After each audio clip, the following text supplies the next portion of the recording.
Hi, I'm Euan. Welcome to the podcast. This week is all about Legends Live, and we're going to be joined by Barry Lucas, who has been instrumental in the history of Lancaster's rock and roll scene. When he was a music promoter up at Lancaster Uni, he's going to be talking about some of his experiences today. We're also going to be talking about the book that he has written when rock went to college, but all the bands and all the contacts and all the experiences that Barry had whilst he was working for the student union and also as a music promoter as well. Hi, Barry. Welcome to the podcast. Hi, Euan. How you doing? All right. Welcome. So, first of all, the book that you got here when Rock went to college, where can people pick up the book? Where can they read and find out all about the experiences? Well, sadly, it's running out. We've only got about a dozen copies left at the moment, but Wow. it's available through the publishers, which are Carnegie at Scottfirth. So this new edition of the book, which came out about 18 months ago, we couldn't sell it because it's a fairly small run. We couldn't sell it through the usual bookshops and that. Carnforth Bookshops sell it, and Carnegie are the only two places that it's available at. So, online and in that bookshop in person as well. Fantastic. Cool. So, in terms of that whole time, because it's very difficult to kind of summarize, several years, decades whilst at the university, what would you say in terms of your time up there would be the standout moment of that whole career and experience up at Lancaster Uni? Probably the last couple of years when we were getting acts that no other college could possibly get and see. We had Van Morrison hadn't played for about 8 years anywhere. He came back to do 6 or 7 shows in Britain and said the only criteria he's got is they can't be stand-ups and they can't be colleges. And we were a college stand-up venue, and he played there. And he was so enjoyed the concert, he told Mick Jagger to the Stones have got to play Lancaster, and actually the story in the book, they should have played Lancaster, but we couldn't fit them in because it was an annoying thing like university finals got in the way of rock and roll, and the vice chancellor didn't quite understand the importance of rock and roll as opposed to getting a degree. And at the same time, we also had Eric Clapton on, and we had Tina Turner on, who sadly died. Again, not playing any of the universities at all. So Lancaster became a major venue in its own right. You were undergraduate, weren't you, at Lancaster Uni? What kind of drove you into that path then to become a promoter, or was that kind of a happy accident? It was really a happy accident. Well, because most people, you would think, I would guess most people would think, you went to college, you were into music, you wanted to. I wasn't. I mean, I was into music in the same way as every 18-year-old in the 60s was into music. Of course you were. But I had no intention of working in the music business or anything like that. But I stood as an undergraduate in my college, which was Lonsdale College, elections as social sec, because a friend of mine was standing for Bowland, and he said, well, if you both stand and we get elected, we can pool the resources and put on bigger acts. So in those days, entertainments was treated in all colleges as the same as the athletic union or political societies. They were given a grant, that's your money, go out and lose it in the year, and you'll have done your job. So we had, I think it was £350 each to spend on a concert. So we put them together with £700. We dragged another college in, so we had £1,000. So we went and booked The Who, which is, I know it's still, 19 years old, and I'm booking The Who and sat with Daltrey and Townsend and Keith Moon in the dressing room chatting away, and it was just bizarre really when you think about it now. And we then moved on into Pink Floyd, Black Sabbath, etc., all that in that first year of doing that, and we made money. So the student union said, every other college in the country is losing money over and above the grants that they were meant to lose. So they said, do you want to try this out as a job? So I said, well, I'll do it for a year as a sabbatical, effectively a sabbatical year, really, because I just got a postgraduate grant. Grants. Exactly. They won't know about grants. When they were a thing, exactly. But so I was basically working as doing like a postgraduate sabbatical role for a year, and then at the end of that, we'd made money, and the student union said, do you want to carry on? So I did it for all in all about 15 years. I bet they would have recognised your ability to reach out and partner, work with people and get together and with basically mates and get together, pull your budget together and get bands together. Must have really have caught the attention of the surrounding town as well. What was it like with the relationship at the time with the college and the city of Lancaster, and then how did that then improve with your promotion? Well, we were quite unique, Lancaster, because we had a policy which was an open venue, and anybody could come, providing they had a pound note grasped in their grubby little hand. They could come in, and that we basically. I can sort of understand the major unions in places like Leeds and Liverpool and Birmingham and that, because the local population had other forms of entertainment. They had concert venues were all around. Preston Guildhall wasn't open in those days. Blackpool did the odd show, but it was like 2 a year. So unless you went to Manchester or up to Glasgow or over to Leeds, there was nothing in that world of music or performing. Was Morecambe part of that scene then, in terms of, was that just too far away? Or No. Well, Morecambe had venues, but they weren't putting any major acts on. They had been in the early 60s. People like the Stones and the Beatles and that played Morecambe. Yeah. But that had ceased by the time the university opened and became quite big. The Great Hall opened in my second year, so it was 1970. So I was before that. Any of the events we had to do was within the refectories. So I had bands like the Groundhogs and Acre Broughton and bluesy rocky bands and folk bands we did in the refectory with like a couple hundred people. And then the Great Hall opened, and the first concert was with Fairport Convention, which I wasn't involved in because I hadn't been elected. I got elected in that February of that year. Was there already inroads with these bands? Well, because I mean, or did you and your pals kind of just get together and think, we're going to go out on the phone, and if you don't ask, you don't get? How did all that kind of come about? Well, you see it now sometimes when you look at the band's touring dates. Sometimes you'll get, I didn't know there's a venue there, or something like that. Well, it was a bit like that. We got the Who, and Deep Purple had played that year as well, just before the Who. So agents in the music business in London suddenly noticed this, and of course, look at it geographically. It's all right for me saying, the people had to go to Manchester or Liverpool or whatever, but equally, all the bands playing there were then going up to Glasgow, mainly Glasgow, but occasionally Edinburgh. Yeah. You're driving past the Great Hall. Yeah. It's the university sat on a motorway junction, literally on a motorway junction. So dropping off to fill a date, it's costing them no extra in terms of petrol and whatever going up there. So it's just a free hit for everybody. And because we were open, we were getting big crowds quite quickly. It's a bit of a myth about students and live music, and it's even more so today. That Great Hall was probably there were odd bands which were different, which more student orientated bands tend to be folky bands, but in general, in terms of rock and roll, 65% of that audience was non-Lancaster University students. Doesn't mean to say they weren't students, because a lot were sixth form colleges and techs and things like that, art schools and things, which are all around the area, and they used to run coaches there as well. So brilliant. And did you find that then other areas would come in, other unis, when they sort of got the noise that there was going to be a big band that there wasn't in their own city? Did you find that as well? Well, yeah. I mean, and what's amazing, and what I couldn't get across to the university authorities, is how important it was in terms of student choice of where they were going to be educated. Because we had the university marketing department did research on why students chose Lancaster. 10%. Because it was a collegiate university, which meant that it was broken up, although it's collegiate on a campus. But they thought it might be less big, less intimidating, might be more friendly.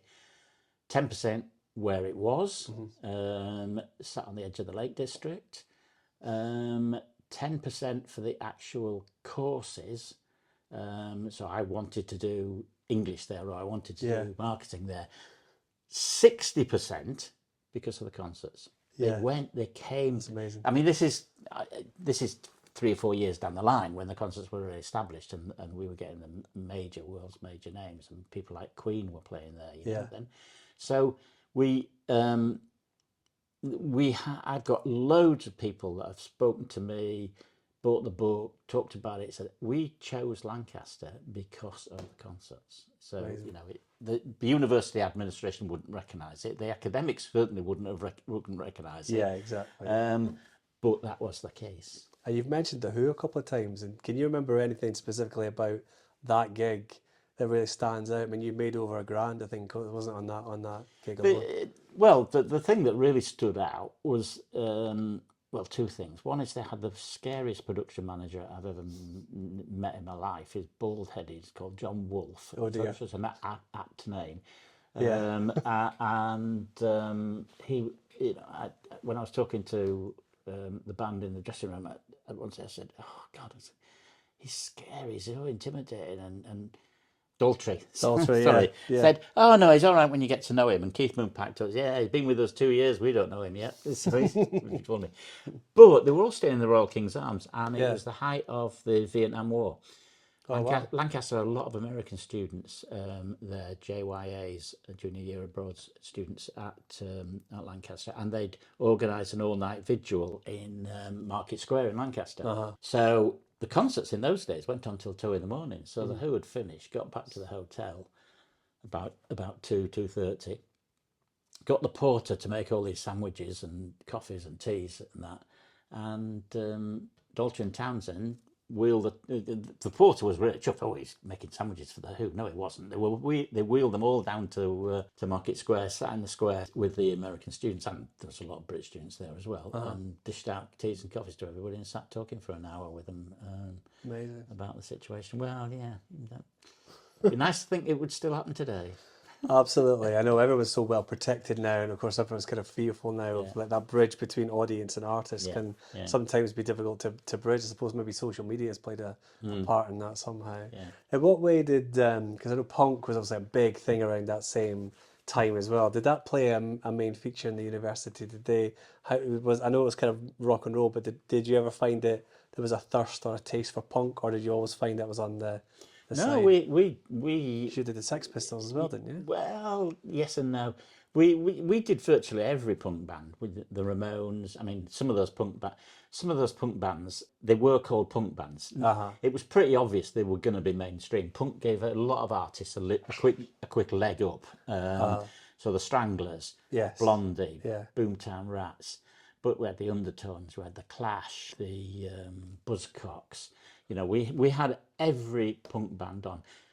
I must admit, I had a record shop in Lancaster. I co-owned it with Nigel, and one night punk was just starting, and we were sat around a big barrel that they had as a table in the Slip Inn, which is, I don't know what it's called now. It's is it an Irish pub or something now? But the Slip Inn by the market in Lancaster. Yeah, and there was about 5 of us sat around, and we were discussing punk, and you know, they can't play their instruments. It's just a wall of noise. You can't make what's the lyrics. It'll never last. And I remember saying, and I just said, hang on, this is what our mums and dads told us about the Beatles and the Stones. So, you know, and we had a guy who worked for us called Malcolm, probably youngest member of staff, who was really into punk. And he forged the shop in that way. It was new to people of a certain age, but punk was happening, and punk was fantastic, and all those acts we had on there were great. The one that didn't happen was the Sex Pistols, and that was my fault because we did have a date on that tour, but by that stage the violence was just getting out of hand. Right, okay.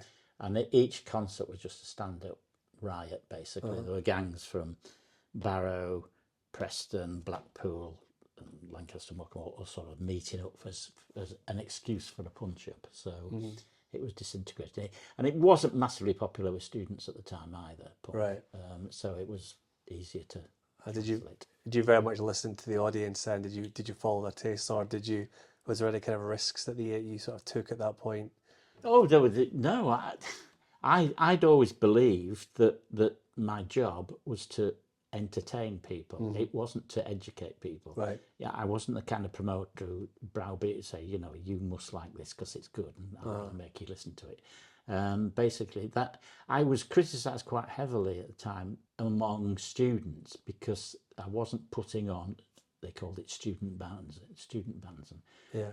Bill Taylor, who's now Sir William Taylor, it came to he was the secretary of the student union. He said, "Oh, I got my ear bent last night about these people wanting student bands." He says, "What are student bands?" I said, "Well, Bill, they're bands that nobody's heard of, nobody wants to see, and when you put them on, nobody comes, and they cost you a lot of money." He said, "Well, you don't want to put them on." So I said, "No, that's why I don't." You know, Yeah. I was putting contemporary. It was underground in the sense that your mum and dad wouldn't have heard of some of these artists, but all the teenagers would have done. You know, there were occasionally when I pushed it down people's throats. I'd been to see the first ever show in London at the Marquee Club with AC/DC, and I was knocked out. So I got a chance to have them on that first tour. So I had them on. Lost money because we only had 500 people there. So I thought, this is ridiculous. This is such a good band. So I booked them again the next year. A little bit more money, not a lot more money, but I thought, well, by now everybody will have seen it. People, the 500 who were there will have told all their mates, we're going to get an audience this time. But we did. We got about 600, and I lost even more money the second time. So if I could have them on now, it would probably be better. So yeah, occasionally I was putting stuff on that I knew was good quality. But generally I was putting things on that I knew people would buy tickets to see, wanted to see. When I was sort of reading through the book and getting some of the stories, you know, it was really, really clear that it was a group of you that came together who had like minds, who kind of loved music, loved entertaining people, and wanted to bring bands to audiences. And I just wondered, were a lot of the audiences kind of into those bands already, or was it kind of you just captured the mood just at that right time? My booking policy, not a policy, but how I booked bands. Obviously, once we were up and running, you would get agents phoning you wanting to put bands in. Like, you know, every band that toured wanted to play Lancaster. Even some of the really big monsters wanted to play Lancaster. There was one Dire Straits tour which had 6 dates at Wembley and 5 dates at NEC, and Lancaster University was the only places they were playing. Wow. So it became, but back in those early days, in the early 70s and that, if I was offered a band, I had, as a reflection of the demographic of the audience, I had 9 ticket outlets stretching from Penrith down to Preston, Bolton, Blackpool, Lytham, you know, all round basically, Barrow. I would phone them up, and most of them were record shops in those days, and said, "What do you think?" You know, especially if I like the band, I'd do it because it can colour your judgment occasionally. You know, so they're good. Everybody will like them because I like them. So I used to actually phone around and say, "What do you reckon?" And you know, take a sort of the feel barometer. For it. Yeah, that's fascinating. So you had a network of record shops that you just kind of just phoned around anyway, or you kind of knew people that worked in there? How? No, well, they were ticket agents. Oh, of course, right. I had 9 ticket agents. 9 ticket agents. There was 8 record shops. There was one which was George Edwardian Boutique in Kendal because they didn't have a record shop there. Edwardian Boutique, wow. Yeah, no. Think of some of the bands that could be using those are your pits for. Yeah, amazing. All I did was phone them up and say, "Oh, I've been offered such and such. What do you think it'd do?" And if they might say, "Oh, no, not that," whatever. Some will say no, but if a majority was saying, "Oh, yeah, they'll do all right. We'll sell tickets for that," then I'd go. Because I wouldn't do that unless I'd got a gut feeling it was right. Yeah. You know, Yeah. I was just double checking my own opinion on it. You know, my own instinctive feeling. Promoting a lot of it was about instinct. It was about, I really fancy this one, you know, kind of thing. That will work. Who's been the wildest band you've ever booked? Wildest in what sense? In the sense that you could tell when they arrived. The Clash, probably. Is there any particular stories that you could echo from the book? Yeah, well, I told this story when I was being interviewed on BBC Radio 6 with Liz Kershaw, and it got censored out of the interview. It didn't happen. They said it was a live interview, and there wasn't. There was a time lapse on it anyway. Let's share all now. Yeah, it was for the first edition of the book. I blame the Ramones for this concert, and it was when we were doing the launch of the book in the Great Hall, and at the end of it, Jeff Campbell came up and did most of the photographs. He was my assistant, did most of the photographs in the book. He came up to me and said, "You know, you're blaming the Ramones for that incident?" And I said, "Yeah." He said, "It wasn't the Ramones." I said, "What? I've been telling that story for 30 years." I said, No, it was the Clash.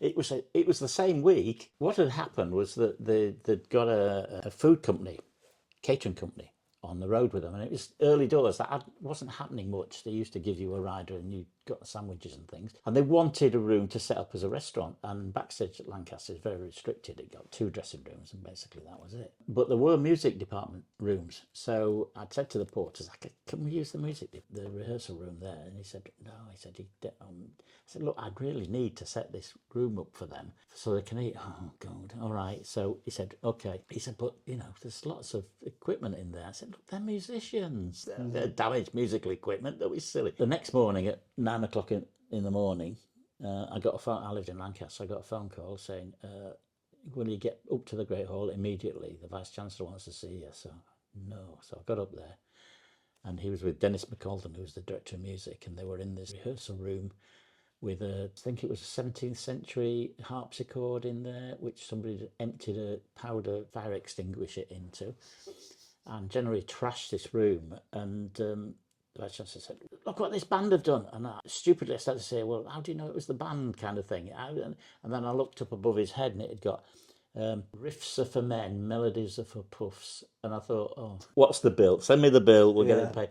And to be fair, the promoter said, "Oh, idiots." What had happened was one of the Clash, who had got serious drugs problems, and actually that was probably his last gig. He got thrown out of the band either that day or within 2 or 3 days.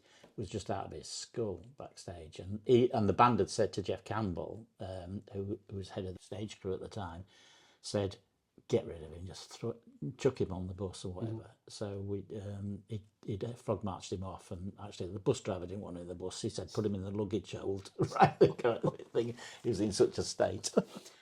So for years I've been blaming the Ramones, and Jeff said, "The Ramones were so nice." He said, "They even cleaned the ashtrays because they didn't want to create work for the cleaners in the morning."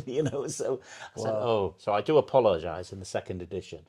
Unfortunately, there's not many of the Ramones left alive to read it. But the life of a promoter, was that kind of an easy transition, or was it something you felt you had to battle hard? it sort of evolved because there was a committee, a social committee, which is all the social sex from the 6 colleges, or 8 colleges, and then I gradually, myself and Gaz Taylor gradually assumed, the best committee is like two people, one of whom is permanently on a holiday. If you want a decision made, and so it evolved in that way, and the college and the student union then grew in nature, because when I was first appointed, the student union was quite. The college presidents were the powerful people. Yeah. The student union didn't really exist in anything other than sort of name. And then gradually the student union ended up running the whole show. So that happened okay. It was very good as a negotiating tactic with agents and that, because I was sort of saying, I'm not paying the same money as these other colleges. It's my job. I've got to make a profit to justify my existence, to pay my wages. Paul Losby became a very good friend of mine. But he was the lead social sec at the time, and he'd just started, and I was giving him a bit of advice and everything about. We were negotiating with an American band, and they'd come in to me at 1,500. I'd phoned Paul up and said, "I don't want to pay 1,500. So he said, "Well, I'll go on." So he went on and said, "I'm not paying 1,500. Leeds is the premier student venue, who Live at Leeds and John Martin Live at Leeds."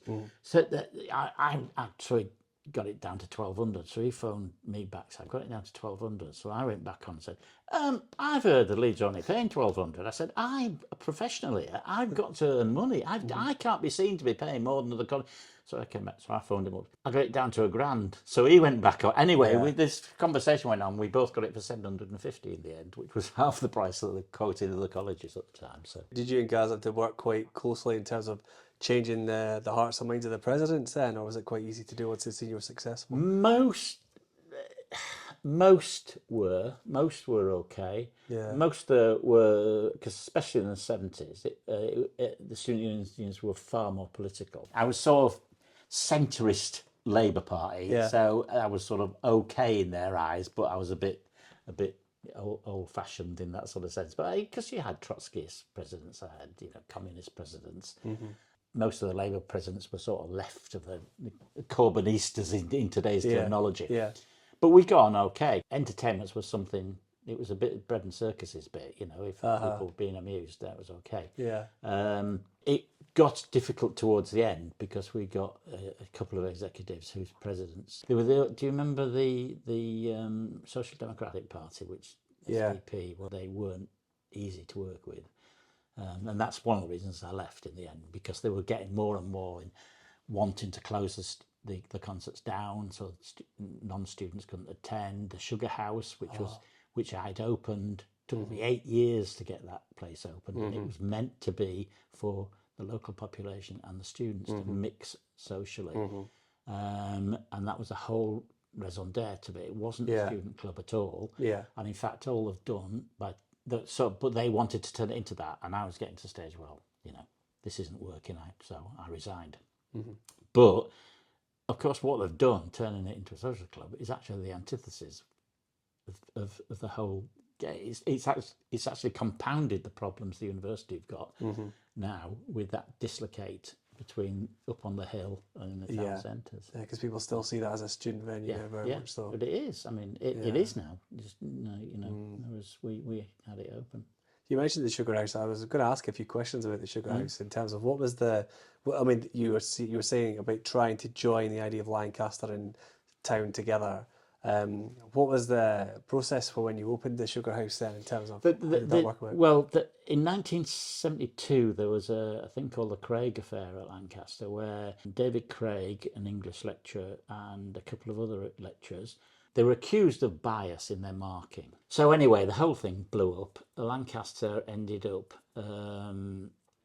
setting up an alternative university, and half the staff went with the students and agreed to teach. Panorama came up and did a whole 1 hour programme just on Lancaster, the student unrest. And at the end of it all, it was bound to collapse eventually, obviously. But we'd occupied University House and all the teaching departments and that. But then Lord Taylor of Blackburn was commissioned to investigate what had gone wrong, what had happened, why was this unrest. And one of his findings, one of his chapters, was the fact that the dislocate between the students and the local people. Right. And remember, by that stage in the 70s, most students were on residence, so it was only those who wanted to be off. When I came, all first year students were off campus for their first year. Right. But they tried to get everybody on campus eventually. But all you could, I mean, I played for the university cricket team. I was meeting students in the summer term who had never been to Lancaster. They'd spent a year at Lancaster University and never been off campus. It was just scary, really.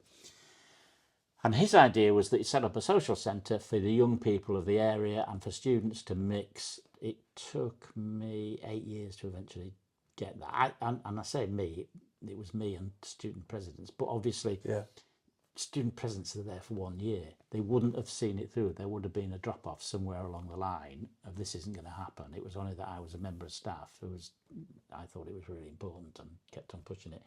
So we got it. It was Sugar House Alley, and it was the old architects department from town council, Lancaster City Council. Was there a fluidity with the audiences between both venues, or did you find it very much the gigs up at the campus was predominantly lots of out of towners? Did you find that was still the same in the Sugar House as well? I wanted to open similar to the Hacienda in Tony Wilson and I talked about it because it was happening at the same time, and we were both interested in obviously disco's being the I don't know, the bread and butter, the thing that you base it on. But we both wanted to put live music on. Of course, Hacienda's legendary now, and the bands that they put on, mainly because of Tony and the Factory Records thing. But you look back at the acts that we had on in the Sugar House at that time. You know, we had people like Eurythmics, like Simply Red, like Stone Roses, Grandmaster Flash. You know, I mean, the whole string of major acts. Most of them at the time, well, sorry, a major now. Most of them at the time wouldn't have filled the Great Hall because people. I mean, it's strange to say, but we got 60 people to watch Eurythmics because people on campus were saying, "Oh, I'm going to Eurythmics on Sunday night. Oh no, I went to Eric Clapton last week, and then Tina Turner's on in 2 weeks." You know, so I saw it as complementary to the Great Hall. I could put on bands that I knew were going to be big, or I got contacts with that were going to make it work, that would die a death in the Great Hall. It's no good for anybody in that situation when you've got, you know, 150 people in the Great Hall is front of the stage. The fact that students wanted the discos, it probably helped the once it got established, those bands were established in there to get some of those on. I mean, we did a lot of comics. The only comic I'd ever done in the Great Hall was Billy Connolly, because he was a rock and he was, you know, Harley Goldsmith was promoting the tour. He was rock and roll, you know, the first rock and roll comedian, really. But, you know, we had Ben Elton, we had the young ones, Rick Mayall himself doing shows, Lenny Henry, all in the Sugar House. Complemented to your audience as well as forging brand new audiences and experiences for them. Yeah, I mean, but I've always done that. I always did that with the Great Hall, because I got to the stage sort of halfway through that period, was thinking, hang on a minute, I'm meant to be putting on entertainment for 5,000 students here, okay, and the local people, but, you know, part of my raison d'etre is to put 5,000 students aren't all interested in rock and roll. There must be other things. So I ended up doing film nights. I ended up doing brass band concerts, Gilbert and Sullivan. I had Gilbert O'Sullivan as well, but Gilbert and Sullivan, we did Arts of India nights. We did Stomy Mashta, the great Japanese percussionist and thing. You know, so I was widening that. I did the snooker tournament, exhibition in there with John Virgo and Terry Griffiths. And Virgo had just won the UK Championships that year, and Terry Griffiths had just won the World Championships, and they were playing each other sort of as.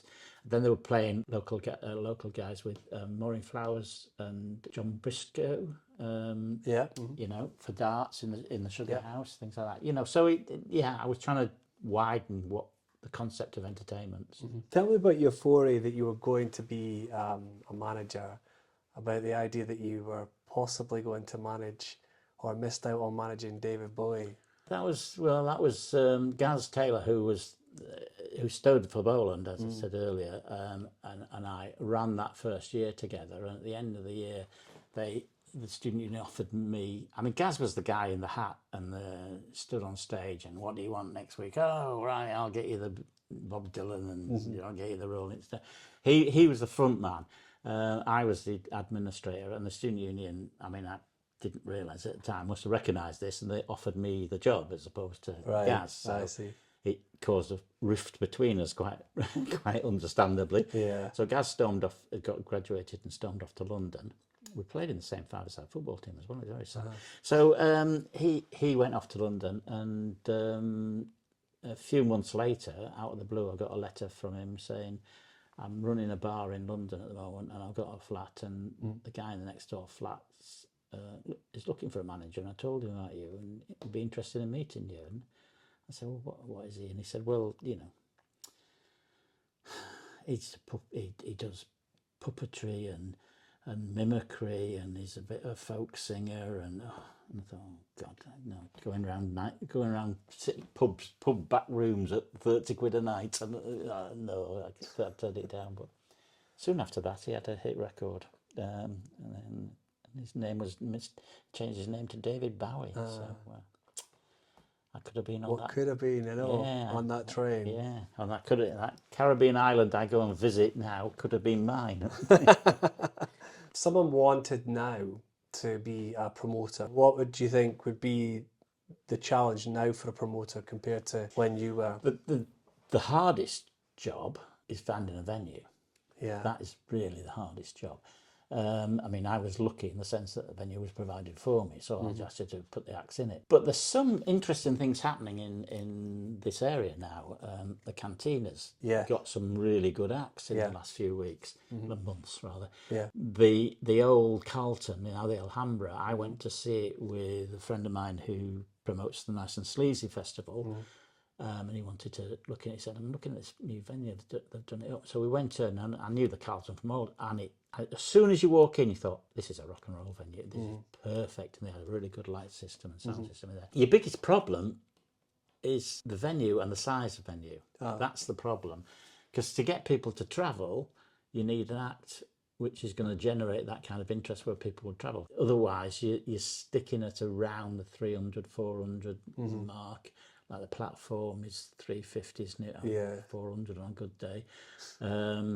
The Winter Gardens now with this extra money and they open up the balcony, they'll probably get over 1,000. Which you've got to really be in that kind of figure to get acts that are going to warrant people travelling and paying a higher ticket price. Your promotion costs are roughly the same, whether it's a tribute band or whether it's a main star. Your PA, your lights, your advertising, your tickets, your stewarding, etc. It's all the same. Is same costs. So the biggest thing is the band's price. Now I used to lecture for NUS to new social sections, and I used to say, look, you risk less money paying the artist £10,000 than you do paying them £750, and they all looked blankly at me. What I meant was, everybody wants to see that artist who's paid £10,000. You can charge what you want. If you've got the right act, you can charge what you want, as is seen now by the cost of going to see a major star now. Yeah. You talk about hundreds of pounds. Yeah. Look at festival costs now. I mean, it's a foreign holiday. Absolutely. Price of a ticket. Absolutely. So if you've got the right thing, people will pay the money. Yeah. If you've got the wrong thing, you can give the tickets away and people don't turn up, as I've found to my cost occasionally in promoting, So it's finding the venue and the right size of venue is the biggest problem I think people have got at the moment. Yeah, I see. And also the threat to even small venues, grassroots venues as well, in terms of where do those bands start. And so, I mean, ultimately there's the option of online and then broadcasting to an audience. And obviously there's been many stories of artists, musicians who've come through purely by gigging from home, using their own situation as their own venue, and of course that has its strengths and weaknesses, I would imagine. I can't remember any incident when I ever gone to see live music and not enjoyed an aspect of it. I might not have enjoyed the band, it might have been rubbish, but the bass player was good, or the drummer was good, or the singer was good, or something, and it helps the beer go down, doesn't it? I mean, it's that kind of social situation. Absolutely. The sad thing is, of course, if you're a venue, I mean, the cost of venue, if you, most of the sort of small live music stuff is pub based now, but if you're paying a band, even a couple of £100, which is nothing, but actually it's a couple of £100 more you've got to take on your beer to justify it. I mean, I don't just mean £200 profit on that beer, so it's probably £500 bar take more on that Saturday night you would have taken by just opening your doors, in order just to break even on putting a live act on. Yeah. So it's difficult. It really is difficult for venues at the moment to justify it. If you're a promoter, it's slightly different. But as a promoter, where are you going to make your money? You're going to make it off bars and catering, because that's how most people. You look at the promoters, not so much in the city halls, but certainly in festivals and things like that. If they break even on their ticket price, they're happy because they know they're going to make bars, catering, car parking, all that kind of stuff. Big money's made in those. I feel very sorry for young artists and bands now, because there was a pathway. There's not that pathway there anymore. But everybody needs to play live. I understand that actually you can't break through in terms of stardom like you used to be able to just by grafting away in clubs, pubs, colleges, city halls, etc. But you've still got to do those clubs and pubs. You've still got to Yes. interact with a live audience, I think, to make it work. To really sort of test your metal and test your craft. I suppose as anyone could put anything out there online, but if they've never tested it live or in front of an audience, they're never going to know if it's going to be good enough or not. What kind of skills and qualities do you think a good promoter has to have? You need to be organised. You need to not panic. I mean, I do say in the book at one stage, because I actually like a situation where something's going wrong and you have to think and react quickly. I mean, it's a nightmare when it's happening, but you get this adrenaline buzz, you know. And I was doing a show down on the Isle of Wight with Madness a few years ago, and the licensing people were sort of saying, you can't open the doors. I said, why not? There was something wrong with some of the fencing and that. The guy who was putting the money up for the concert and me were putting this fencing up, got it all done. Right, can't go for that was close. And he said, God, if I'd realised you were worried, he said, had I been panicking? he said, I've never seen you worried before. I said, so you've got to do that. You've got to love putting on live events. That's the bottom line, is you've got to get that buzz out of an audience at the end of a night coming out, and they're laughing, cheering, whatever it is. That's why I used to watch the first number of acts and the encore of acts, so how they went onto the stage and how they left the stage. And I mean, occasionally I'd watch the concert all the way through, but very, very rarely. So just how do they make that dramatic effect on the audience at the start, and how are the audience leaving? What's the state they're leaving in? And that's what's... And if somebody wanted to become a promoter, then in terms of those who've got passion for music, can see gigs, can see bands that have an effect on the audience, do you reckon that's a real key factor? Oh, yeah, definitely. Good example is a local one with Massive Wagons. Massives, I heard their first album on CD, and to me, I thought, it's all right. It's a bit just cliche rock. Went to see them live and was knocked out, and they've just got better and better and better. And they're winning over slowly by playing, but they have to play all these, a lot, and that wins it over. So you can do it the old-fashioned way. People will say, "Oh no, I saw this band," and tell mates, and if you're into rock music, your friends are into rock music, and everybody else kind of thing. That kind of old-fashioned social media. Yes, the word of mouth. Exactly. Can work for you, but it does take time. That's the other thing. Yeah. The other problem you've got, if you talk about just starting cold as a promoter, is it takes you a while to build a venue up, or to build a festival up, or whatever you want to do. It's going to take you, in the case of something like a festival, I always used to tell local authorities who were doing it, you're going to spend 3 years losing money. Then you'll start making money. Yeah. And then it'll be easy. But of course, most people in that situation with the local authorities have one bad year, first year, and drop it all. Oh, we can't do that, lost money. And I said, but that lost money should be spread over 10 years, because that's what you're hopefully you're trying to do. Kendall Calling is a similar one. Kendall Calling is exactly, started with, I think there's something like 1,500 people. That's the first one in the centre of Kendall. Absolutely, I was going to mention them next. I remember meeting them actually 10, 15 years ago, those promoters, and they were looking bought 4 copies of my book. Fantastic. So mum and dad used to come to my shows. Oh, really? Because they were looking to start something similarly in Morecambe. Yeah. And at the time, me and my colleagues were, this is good. They've got the kudos, they've got the credibility, they've got the connections. And at the time, it wasn't on the radar. We were just told no. But somebody I know quite well, John Giddings, who does the Isle of Wight Festival, he resurrected the Isle of Wight Festival because after the chaos of the one in the late 60s where people broke down music should be free, man, so they broke everything down, that your plumber should be free, your electrician should be free.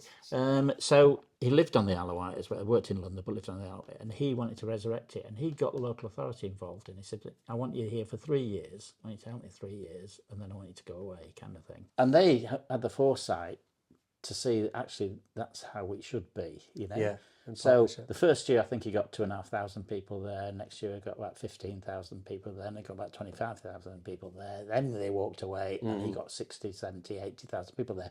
And they're there for a week. They spent probably several million quid on the island. So the local authority in that situation have done exactly what they should do for the businesses in the local area. You look at what's happened at Lytham, Scarborough.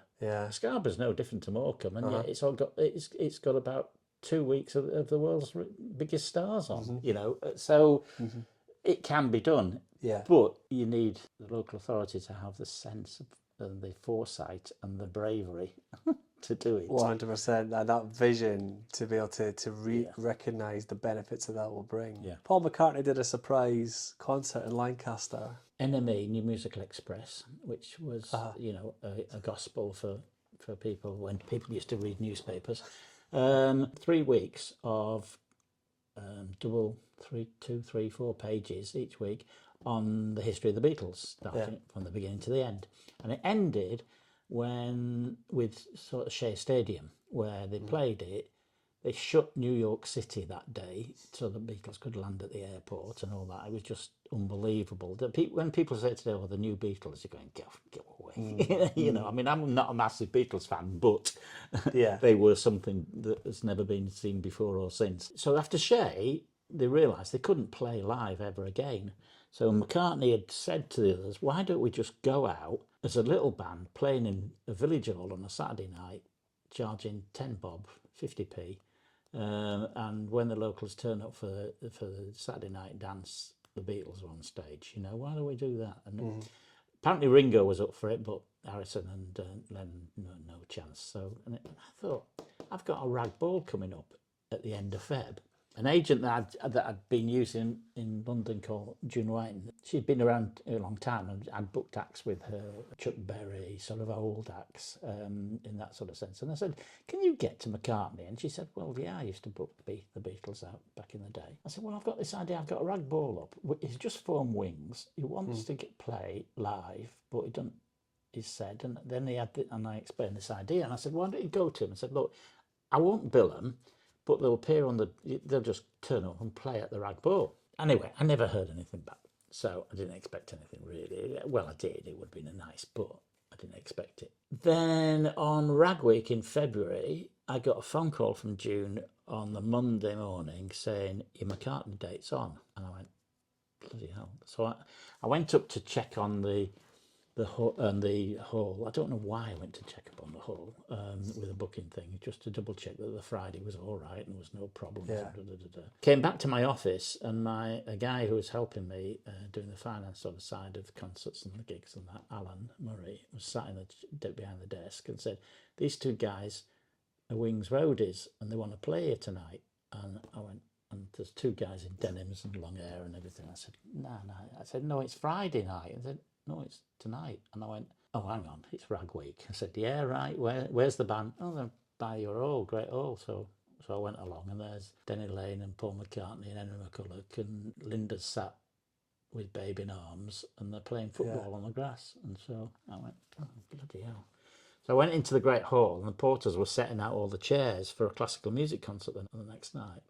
I said to Sid and the head porter, I said, "You're going to have to stop this." I said, "Why?" I said, "Stop putting the chairs out," because they're big, heavy wooden chairs. They took all the ex-army people, so all the porters are in their late 50s, early 60s, and they're having to lug these up from the basement and everything. So I said, "No," and he said, "Oh, go away," was that effect. And I said, "Well, hang on a minute. Any minute now, Paul McCartney's going to come in those doors." And he said, "Yeah, of course he is." McCartney walked in, and he could have charmed birds off trees. He was really, "Oh, you were the two guys I'm giving heart attacks to then." And they went, "Oh, yeah." So they sat on the stage chatting with Sid and that, and Mick. And said, "Well, it's nice hall this. What do you usually have in here?" And he'd say, "Oh, we have proper music, none of that rubbish that you lot play." So classical music normally, that's what's in here. What was it like when he walked in the door? Was it just complete disbelief, or? Yeah, well, John McCartney, all the others were just sat outside. It was a nice day. I don't know why they were. Anyway, so it was just McCartney in there. Yeah. So that was all. So he stopped doing that. I said, "Well, look, leave the chairs out," because I mean, I've got. This was what, I don't know, 11 o'clock in the morning. It was at 7 o'clock that evening. How am I going to get an audience? So I phoned up a couple of record shops and tickets and said, "This is on," But I mean, I think it was a Monday. So who goes to a record shop on Monday afternoon? No, they don't. So I couldn't get it out there. I mean, social media now, it would be easy. Yes. I couldn't do it. So I just got a megaphone. I was walking around campus saying, "Oh, tonight, Paul McCartney and Wings are playing in the Great Hall. It's 50 pence." And people are going, "Go away, it's Rag Week." I mean, I even got on the bouncers there at the thing, and they said, "Hey, this is really good, isn't it? So it's 50p to get in, and then what? We charge them a quid to get out, do we, for rag?" And I said, "No, hey, you could put a PA up in. This is an elaborate one, isn't it?" I Yeah. said, "Will you stop it? Paul McCartney and things are going to play it." The other problem is that it was the miners' strike was on, and the general secretary of the student union and the treasurer were putting on a thing in Bowland College refectory to raise money for the miners' strike. Gray was from Normanton and he was his son of a miner and all that sort of stuff, so it's very dear to his heart. And he grabbed me and said, "Who the bloody hell is going to come to watch a Manchester little rock and roll band? The Beatles are playing 100 yards away in the hall." I said, "Well, I can't." He said, I want to see this McCartney." I said, "Oh God," because he plays rugby league and got me playing rugby league against Gray. So like, I said, "No, Gray, honestly, no, I'm going to go and see him." So I introduced him, and so Gray sort of explained delicately the situation, and McCartney said, "Don't worry, you'll have an audience." So then we did the show. They repeated several numbers, obviously, because they only had about 45 minutes of numbers. They didn't really have a full set. Linda was on stage with them, obviously. And then at the end, McCartney said, "Right, you lot, sorry, we've run out of numbers now. We're going to have to finish. But some mates of ours, brilliant band, are playing in Bowland Refectory now. We're all going down to watch them. So we hope you lot..." I'd got 1,100 people there, which I have no idea how I got 1,100 people. Because remember that back in that day, there was only about 2,500-3,000 students at Lancaster. It wasn't a big. It took us, poor old Gray and Bill sat there on the door, and suddenly 1,100 people walked down thinking the Beatles are going to be in the Bowland Refectory, so they're snowed under. So they got their audience. Yeah. Obviously McCartney didn't go. He just got in his minibus and he took Alan and my girlfriend at the time, Rachel, took the money to him and said, "There's the money." And then he took money out and then give the rest back. Said, "Put it in the miners' fund." Oh wow. Remember at the time he was being a bit political at the time. He give Ireland back to the Irish and things like that. But the best part of that story was this little rock and roll band from Manchester, semi-pro band, who one of them had taken the day off work so they could come and set it up, had arrived at the Great Hall, or just arrived at the car park, walked over to the Great Hall and saw some guys playing, because I was talking to him afterwards, and he says, "Well, I walked up to some other guys playing football, and I said to them, 'Do you know where Bowland Refectory is, mate?' And they said, 'No, we're strangers here. We don't know the place.' He said, 'I'm in a band, and we got a gig tonight at Bowland Refectory.' So this guy said to me, in a Scouse accent, he said, 'Oh, we're in a band as well, and we're looking for a gig tonight.' So I said to him, I tell you what, mate, I'll have a word with the social sec," he said, "and I'll see if I can get you on supporting us." So he said, and then this guy looked at me and smiled and said, "That's really nice of you." And then I looked round and I thought, "That's Henry McCulloch. That's Denny Lane. This is Paul McCartney in this funny suit that I'm talking to." So anyway, so that was quite a night. Oh wow. And Linda, because obviously you mentioned her earlier on as well, she was getting quite a lot of negative press. She at the time, was. wasn't she? It was. Yeah, she got. I mean, she got terrible negative. You know that. I think a lot of people were blaming her for breaking up the Beatles. Right. And then they blame Yoko Ono. It's funny how they blame all these people. I know exactly. I mean, How did you find her? I thought she was great. She was a really nice. There won't be many men who said they had a semi-naked Stella McCartney in their arms, will there? You know, No, because I had to nurse her at one stage. No, she was lovely. She was really nice. A good businesswoman, put it like that. But she came over as quite a nice person as well. Contrary to what the press she was getting. It's such a shame how they sort of vilify, especially women in associated with artists, or they definitely do blame them. Yeah. For... Well, it's funny, isn't it? If a woman's a competent business person, they're hard and unpleasant and nasty. Yes. If a man he's had to be admired. You know, Absolutely. it's weird. Absolutely. So Barry, just remind us again, where can we get When Rock Goes to College, or When Rock Went to College, I should say. Yeah. Yes, it's When Rock Went to College, because When Rock Goes to College, the play on words, was a BBC Two programme in the 70s or late 70s. Which it's available from Carnegie publishers. you can buy it online, and there's not an awful lot of them left. And I'm not sure there's going to be another lot run off. So we've done 2. We did the first edition. We did a second edition. We've reprinted the second edition, and I think that'll probably be the end of it. So if you really want one, or your dad wants one, or your mum wants one, or your granddad who used to go to concerts, get them. It's a nice present. Get them quick. Fantastic, fantastic. Thanks very much, Barry. Thank you so much indeed. No problem.